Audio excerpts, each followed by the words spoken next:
And we are back for another dose of the Roundtable 2.0. This actually feels like Who Wants to Be a Millionaire. Can you just do the lights again for a moment, please, quickly? Guys, you can laugh at my jokes. You don't have to make me look like I'm not funny. Let us know when you're going to do the joke. You did this for what? Why not? My name is Ben Hurst.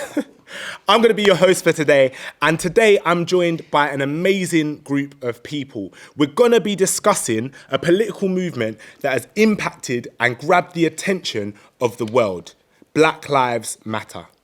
2020 saw the rise of the biggest civil rights movement to date. And in the past few months, we've seen a rise in visibility and loads of pain and hurt brought to the surface. It's caused many of us to ask questions about the changes we want to see. So we're going to start with a very, very simple question.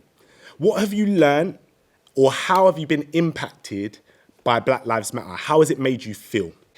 Globally, I feel like the combination of everyone just being at home and on social media allowed for issues that a lot of us already know about, you know, like police brutality or genocide.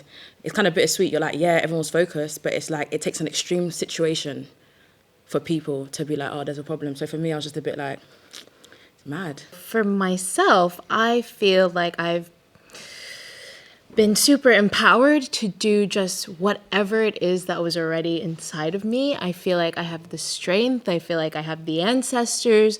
I feel like I have literally the answers. I need to go forward. Like, I feel like almost the exact opposite to you, like where I'm just like, oh my gosh, I feel like I've suddenly been drained of all of my energy. And it's weird because I see that window of opportunity that you're talking about. Like, there's so much work that can be done now, so much impact that you can have now because people are listening. Bro, I just felt sad, to be honest. I noticed that the white people on the table haven't spoken yet.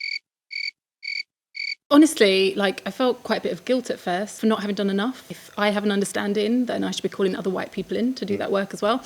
And then it was tinged with my children are dual heritage, and so it was like my son's birthday on that Friday when it all started, and there was something really kind of bittersweet about his birthday and him getting a year older, but closer to being like a man and closer to being seen as a threat and not a cute little boy anymore. Yeah, there was a lot of that. And it's almost like it all just came to surface. Like, I remember it was, okay, we're all on lockdown. Let's try and keep healthy. Let's go for a jog. And then my man got like shot in the back. So it's like, okay, we can't jog. And then the guy that went to the park, and then Amy Cooper just like weaponized that situation. Please don't come close to me. I'm taking a picture calling the cops. Please call the cops. Please call the cops. I'm going to tell them there's an African-American man threatening my life. That, for me, showed us that, wow, these white people really do understand, like, all these diversity and inclusion sessions, they're really listening to and using it for their own advantage. And then George Floyd. And then it's like, okay, it's like a volcano just erupted around the globe. It's trauma work. It's not going to be easy. There are days where I'm like, put your phone down. I'm laughing hysterically. I'm crying hysterically. I can't sleep. I can't eat. And I'm just like, well, this is not a normal functioning human being, but I'm getting new things done and I'm supporting the movement. But also, like, I'm going to have a breakdown at any moment. Like, right. And that doesn't turn off. But the new world kind of just went like, knock, knock. Everything that we know is going to have to change. And unfortunately, it was with a pandemic. Unfortunately, it was with Black Lives Matter. Yeah. But, you know, I'm like, hello, new world. I'm ready for you. Do you think there's a new world for real? Because in my head, I feel like I've never seen a death stop racism. And I feel like we have to be careful that with George Floyd, don't forget that was a policeman that murdered a black man. People are against murder. Potentially, not necessarily the racial side of it. Right. So anyone can empathise and be like, oh, that man shouldn't have done that. But do they really understand the concept of how that man got into that psyche of his and said, my position, I can do that in front of cameras. Yeah. This wasn't someone who hid. This is someone saying, you know what, everyone's here, witness it. You can take this to court. But my guy knows his position in society. Yeah. And he killed a black man. I feel sad because I know for a fact that we're going to go through all this emotional labour for then white people to get tired and be like, okay, that's done. George Floyd, I hope that's great. And a lot of them are saying the Black Lives Matter is about being in solidarity with the death of George Floyd. I'm like, fam, it's not only that. Where have you been? So for me, I just don't want us to perform like circus animals for people and be like, wake up, are you upset? Show us how upset you are. I don't feel like anything's going to change in that sense. In a way, I disagree because I feel like we are in a unique time. Obviously, 2020 saw the biggest Black Lives Matter movement ever. In a sense where we now have social media and it's easy to share information. But I feel as though that's also a problem in itself because, as you were saying, you're very exhausted and just feeling like just too much exposure to everything. So I feel as though there is a lot of over-information and then we need to focus more on quality information rather than just as much awareness as possible. We need quality awareness in a sense. It is interesting because it's like an oversaturation, especially on social media. Like I'm seeing how-to guides, like how to be anti-racist pop up everywhere. And some of the stuff I'm reading is like, are you sure? Like, who wrote this? This doesn't necessarily resonate with me. And I made the mistake, a massive mistake, of going onto Facebook. One thing that definitely happened was it exposed a lot of people that were in my community and exposed their views, right? Like, I was really challenged by that.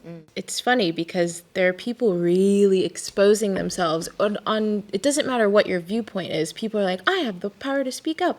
Racism is not real. There's a broader issue here. The Black Lives Matter movement, or moment, if you like, internationally, is about reflecting something completely different. And I'm like, that's not what you're supposed to say, but thank you for telling me that that's what you believe. Going on Facebook, as annoying as it is important. Otherwise, you live in echo chambers. Because also these are people that you rub shoulders with, right? Absolutely. These are people that you're with every day. And I guess for a lot of us, we've lived in this world where we just ignore it, or we just have to, like, we have to, for our sanity, believe that it doesn't exist to the extent that it really exists.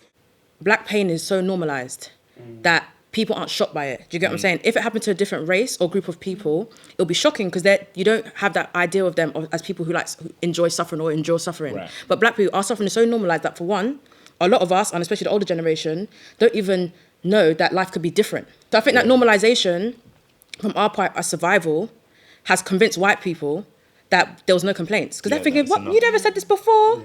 I think that's where, like, what you're saying about microaggressions as well, is that, like, that's what you're living through every day, and you shouldn't have to be the ones who are like, please don't touch my hair. Don't touch my hair. Like, so we can do that work as white people to say, what are we doing to cause harm? And we have to kind of unlearn all of that. We could learn about everything. Why is it so hard to learn about anti-racism? And I think one of the reasons is because it, like, brings a deep shame sometimes, because you're like, I'm gonna have to apologise to someone.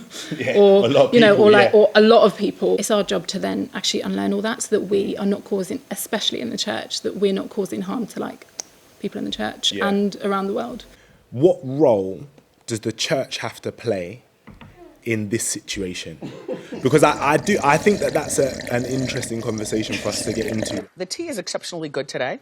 Does the church have any responsibility to speak up, say anything, or is this not the church's problem? Which church are we talking? Are we talking about the white church or the black church? Is there a difference? Is there a difference? I think there's a very Scholar, big difference. professor? I'm not a scholar professor.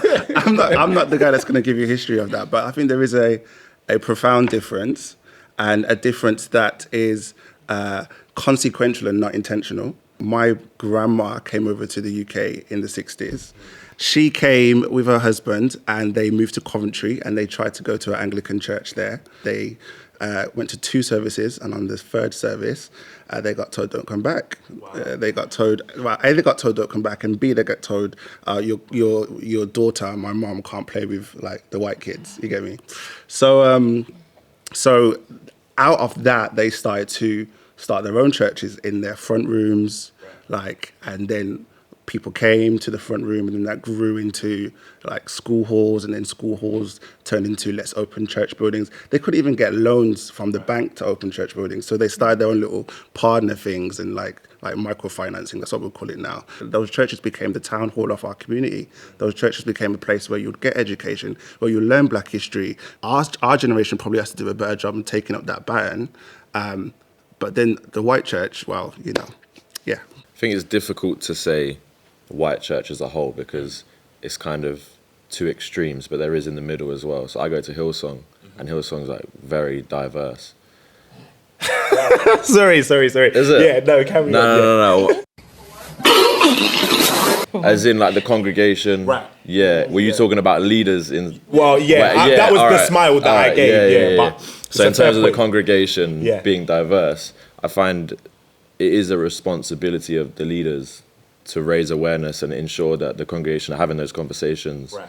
It's pretty dangerous that a church that's got probably 60 to 70% a black congregation has a leadership that was not articulate or didn't have the language to talk well about a situation that was plaguing the whole world. It's a race issue, yeah, but for me, I don't live in the United States, all right? For me to be railing as a pastor about something that's going on in another country, I'm not really sure that's going to help anyone or anything. It's bare bones pastoral care for you to understand your congregation. And oftentimes, I think black people could do a better job at not pandering to the affirmation of the white gaze. And I feel like, as someone that went to a white church for 2 years, I ran back into the black church. No, take me with you. Don't leave me. I felt like, you know what, microaggressions, institutional racism, I'm going to do that Monday to Friday. On a Sunday, where my Sabbath is, where I want to land my soul, where I want to just not really have to, I can just be me, I went back to that space. I feel like for like white people in congregations, especially if they're mixed, like there's that balance of knowing that like maybe I need to call other white people in, right? But also like it's not my place to speak for others. So how do I support people? How do you support like your black community in your churches? And it's really hard to do that sometimes. Sorry, I was going to say black church and white church is not enough for me, because if we're going to look at institutionalized racism, systemic racism, we can't sit here and pretend like white people didn't go to Africa and say, let's fix these savages and give them some church and some God and some Jesus, even though black people all over the world were doing their own things, their own rituals, their own practices. How can that not be part of this discussion? It's a good point. And I don't think that we can ignore the colonial context of Christianity when it comes to like exporting, faith into the African continent. It's like a short-sighted view in terms of seeing Africa receiving Christianity only when the white man came. Like, I've been to Ethiopia. I've seen them being able to trace their African heritage hundreds and hundreds and hundreds of years way back before white people came to the land, all the way to like the Ethiopian eunuch, which is spoken about in scripture. Like in Genesis, like the Ethiopia is named in Genesis as one of the places where the rivers were. You know what I mean? Like, you can find Christianity in Africa before the white man. And oftentimes I feel like we like to use that as fuel to say that faith shouldn't play any kind of like role in our future thinking. It is, I think, I don't want to say if you're an intellectual, but if you're someone who just knows the history, right, you just find a bit of cognitive dissonance in it and you're like, why can't you just talk on it? I don't think even knowing the history of how Christianity entered Africa or came to Africa would stop people having faith. I think that's people who haven't got faith, who are scared that any little thing that those consistencies, you're going to lose God. I think the fear is the fact that the thing that we hold so dearly now, or many people with religion, could have ever been used to oppress us. And we're thinking, actually, if we are going to start again and we're going to revolutionise ourselves, we have to address that relationship. I want to come back to a point. You were talking about the reluctance from the part of the church to speak on these kinds of issues. At the end of the day, people are embarrassed to say that they worship a god or part of a religion that was used to enslave them, and they're embarrassed by it. Yeah. So then if you want to challenge it, you then have to challenge everything that you ever learned. And we're not here to challenge. Right. Generally, they don't get involved, because when you think of activism, no one really thinks about the church. Instinctively, you can try and incorporate if you like, because I know I see a lot now Christian influencers who are capitalizing off the situation and being like, does God want us to protest? I saw a title, I was like, this is ridiculous. Imagine another religion saw someone go, should Christians protest? I saw another one, should Christians be scared of COVID-19? No, go outside. Let's move, let's go. I think it also comes from the fact that we like to think of ourselves as Christians as like people who who wouldn't hurt somebody in that way. So we would do the right thing. And someone made a really good point. I can't remember what it was from, but someone said, like, is that people always wonder what people would have done in the, like, when Nazi Germany was around, right? What would you have decided? And it's like, well, we're going through that now. Like, what are you deciding to do right now? And I think as Christians, we kind of feel like, oh, but if I'm a good person, and we also then have the concept of like working like through good works as well, then we can get into heaven and then we're sorted, right? While forgetting that like Jesus talks about, like, he names like the widows, the poor, like he names people out, he calls out sin, and he calls out groups of people who need support as well. And I think it can feel uncomfortable because we don't want to think that we could have caused harm because we think we're fine, we're good people. Because people believe that Jesus is white. Yeah. Saying white people are racist is techie, bruv. You're still thinking about it like, if I challenge this religion, I'm also challenging the society that I aspire to be a part of. People don't want to dismantle the system. They want to be rich Christians. There's an important part of the conversation that's missing. I think it's really easy for us to problematize things and to continue to problematize things. I think we could do that all day. But I think that the space that we need to get to is one where we're considering, okay, we know that this is a bad situation. How do we move forward? I think firstly, it's just taking the time out to make sure you learn about the other person, learning about other culture, ensuring that basically you know what's right and wrong. I know that you engage in your work as well, engage heavily with the Black community and Caribbean community. So I'm interested to know, like, if there's any like things that you've done or paths that you see forward. I think it starts at home. Firstly, teaching your kids that it's not okay to be racist. So how do you work with the Caribbean community? Like, what is... You said he works close with the Caribbean community. Right. What do you do? Like, what is... I'm a dancer. Oh, because you dance with them. It feels like... Nah. No, I'm just saying, like, what is the... I don't know, like, when some people feel like, for example, I don't know you guys, but you might feel like you're in a better position to, like, advocate and kind of, like, maybe be a diplomat. But I want to know, like, what makes you feel as though you're in that position to do that, especially like if you're dancing. You might do more. We might have discussions, but through the dance, is it like some sort of whining? Okay, so you're like on Instagram. How many followers?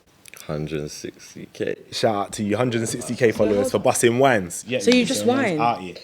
I wouldn't say I just whined. I used to live in St. Lucia for sort of 2 years. That gave me the opportunity to learn about the culture. And your following is predominantly Black? Yeah, it is, yeah. So does that mean, I don't want to speak for you, but does that mean that you have had more access to Black culture? Yeah, access to Black culture, I guess, yeah. Okay. It's definitely given me the opportunity to learn a lot more. But I wouldn't say that gives me... Higher on the Black scale?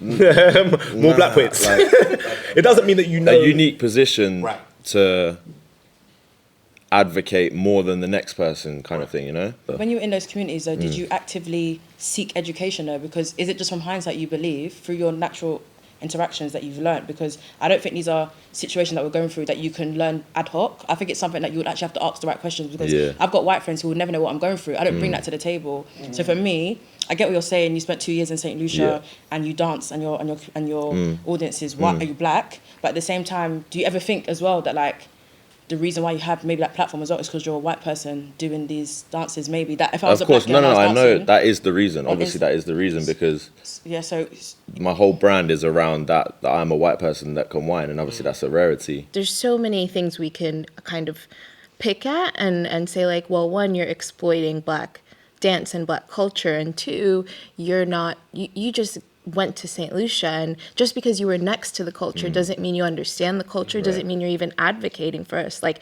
just because you have a dance page with loads of followers, like, I don't think if I had a whining dance page, I don't think I'd have that many followers, because it doesn't look, you never know. I mean, I'm supposed to, right? I'm supposed to be able to do that, so who really cares?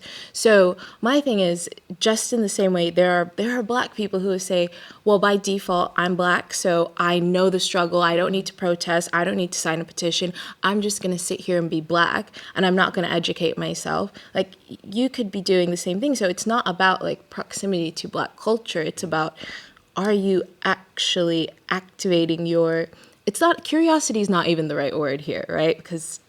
But what do you want him to do? This is what I always ask people, because I have Black and white friends that come to me and they say, well, I want to do more things. What do I do? And I'm like, what am I, the robot of like just handing out things to do? And, you know, I always flip it back and say, what do you actually want to do? Because I mean, I need you to help me make some flyers for the next protest, but you might not want to do that. You might not want to speak about Black cause. Maybe you want to read every book about Black culture. Fine, that's your lane. You do that. But what do you want to do? I mean, obviously, being here today is a part of not giving back, but like using my platform as a way to work towards change. So obviously being around you guys, I already said, I feel like I'm a little bit out of my depth. Like I don't know enough, whereas you guys, you know a lot of history and things like that. So just sitting around a table like this and learning from you guys is obviously like, I feel like is the start. I don't know, I'm not white, but I imagine it can be an overwhelming experience, right? Yeah, swear down. Both my parents are actually Black. But like one of the tropes of privilege is that it's invisible when you have it, right? So for those of us around the table who have any type of privilege, it's very likely that until we're confronted with that thing, we're not aware that our lives are easier than other people's in a certain way. Or maybe you do use that privilege and you say, oh, I have this privilege, I can whine, let me use that. Not that there's anything wrong with that, but I think if you do have privilege, you probably use it. Like, we'll take anything we can get. I think, in this your world. point about the Hillsong thing, and this is why I think it links in the sense that obviously don't feel like we're attacking just that disclaimer, you know, that kind of stuff we have to do in this climate. Cool. see that? No, because I don't want anyone to say they were attacking the person. But you know, with the Hillsong thing, some of the things I feel like when it comes to what people actually should do, sometimes for white people is to not only drop the mic but walk away from the mic and walk away from their privilege when they can. Power. And this is why I find those questions interesting, not because I feel like what you're doing as an individual, you're entitled to like anything you like. But all these things are small actions that accumulate into systematic issues that we need to start looking at the patterns. Right. You see what I'm saying? Yeah, so if everyone went to St. Lucia like you, all the dance schools will be owned by white people and all the Black kids will be in the studio being, thank you for giving me dance. You see what I'm saying? Yeah. So that's that. But the point I'm trying to make, but the point I'm trying to make is that sometimes, would you ever think about going, because this is a role that a Black person could have taken, would I ever stop doing this dance in this way? And you don't have to, but could you see with Hillsong as well, it could be the fact that, you know what, if I want to be the pastor of the head of church, for the sake of my commitment to this, you say it. Because sometimes I feel like white people want to be the gatekeepers, even anti-racism now. Yeah. Don't be like, guys, come to me, hi, this is the book I've read, Natives by Akala. It's like, we've heard from you. White fragility. You know what I mean? For me, ask me what they should do, or some people could do, is walk away from that. Acknowledge it, but walk away. Could you do it?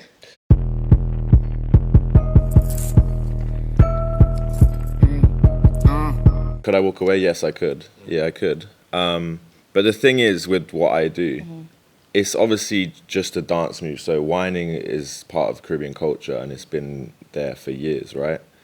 What I did was basically come and brand it in a way like, so